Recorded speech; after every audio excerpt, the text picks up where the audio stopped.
Desolation threatens communities on a number of levels. The factors contributing to the phenomenon, such as drought, can lead to the destabilising of communities and threaten the social structure of entire regions, especially those already at risk.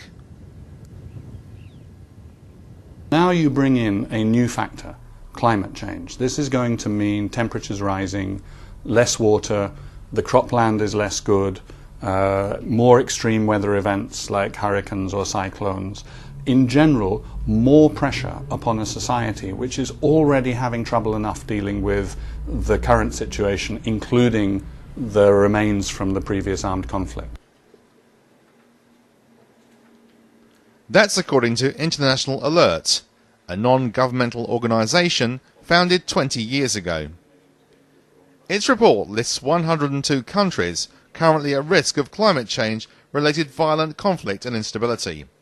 Regions it considers particularly under threat are South America, Africa and Southeast Asia.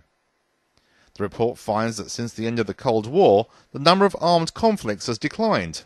However, there is a tendency for conflicts to remain unsettled.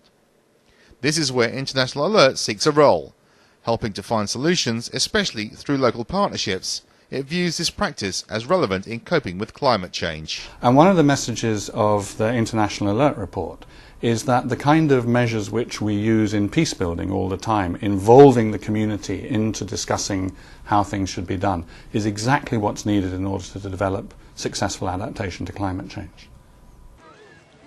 Where peace is fragile or conflict already exists, the report believes that reducing harmful emissions or carbon trading should not be a priority. Instead, the emphasis should be on helping communities adapt. This may be at village level or the far greater challenge of societies torn apart by violence. What we're talking about is really a process of discussion and dialogue in the society, involving the government, involving local communities, probably involving outside scientific experts, to say, here is what's going to happen in this locality if it's business as usual. There will be more floods. There will be less water. There will be rising sea levels. How are we going to adapt so that people can be more prosperous? Perhaps we're going to have to move communities. Perhaps they're going to need to be growing different crops.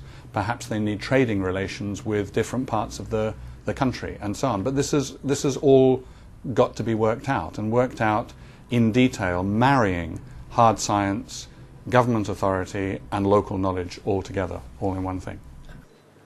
The report is the latest study to reflect how climate change increases the vulnerability of fragile states, adding to the potential for violent disruption.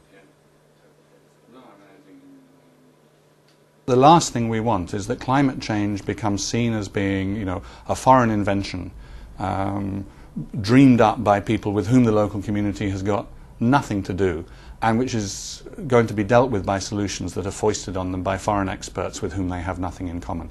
It's got to be an inclusive process, not just because that's, in every way ethically and by democratic values a better way to do it, because that's actually the only practical way to do it. As an organisation, International Alert has been working for 2 decades in conflict resolution, often in partnership with the European Union and United Nations. Funded in part by various governments, including those in Scandinavia and the UK, the agency puts special emphasis on developing partnerships with local communities.